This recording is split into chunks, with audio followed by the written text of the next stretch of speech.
After you have finished your Google certification course, you are ready to take the test. Here are directions on how to do just that.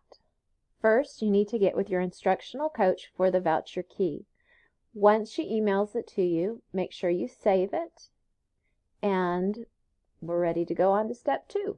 Step 2, you're going to follow the instructions that you're going to find at this link on page 2 is where it starts. So let's go ahead and go to page 2.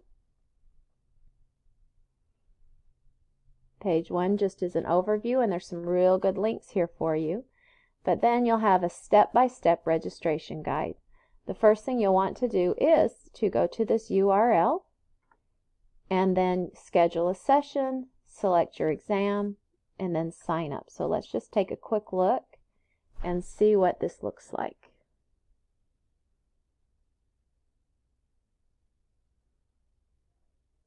Select your institution. By hitting the drop down, you are not going to select Columbia County. Believe it or not, you're going to type in Google, because that is who we're certifying with. All of the information that has the little red asterisk by it you need to fill out. So go ahead, birth date, recovery email, make sure you use your Columbia K-12 address, organization, Columbia School District, Columbia County School District, and your name, if you want extra emails, and then your account, username, things like that you can just set up yourself.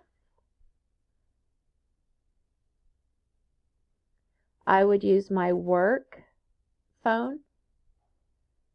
Address, you can put in your school address, and then by checking this and I am not a robot, then go ahead and create your account. After that, it'll go ahead and it'll ask you to create a time when you want to take the test. Then we go to step 3. Back to the Teacher Center. And there's 2 choices. Register, we don't need to do that because we've already done that. So we're going to use a voucher. When we click on use a voucher,